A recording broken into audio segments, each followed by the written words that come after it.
সুপ্রিয় ১৭ নম্বর ওয়ার্ডের এলাকাবাসী, ঈদ উল ফিতরের শুভেচ্ছা।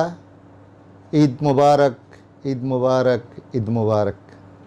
আমি কাউন্সিলর হিসাবে জামাত ইসলামের পক্ষ থেকে আমাকে মনোনয়ন দেওয়া হয়েছে। আমি এলাকার উন্নয়নের জন্য চেষ্টা করতেছি।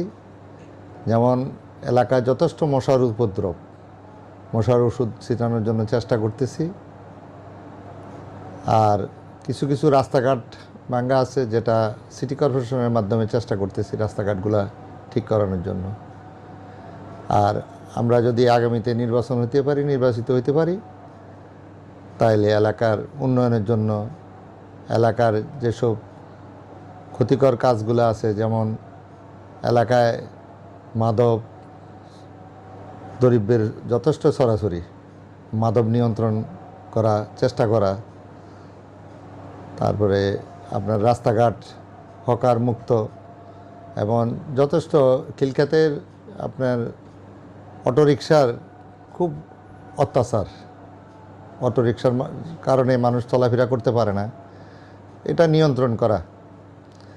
আর রাস্তায় যথেষ্ট আপনার হকার দ্বারা রাস্তায় যানজট সৃষ্টি হয়েছে, মানুষ চলাফেরা করতে পারে না, এগুলার ব্যাপারে দেখা।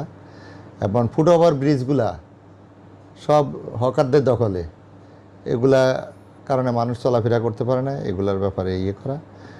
আমি ১৭ নম্বর ওয়ার্ডের খিলক্ষেত, নামপাড়া, টানপাড়া, জোয়াসাড়া, কুড়িল, কুড়াতলি, বিশ্ব রোড, আজিসরণী রোড এবং নিকুঞ্জবাসী সবাইকে শুভেচ্ছা জানাচ্ছি। ঈদ মোবারক।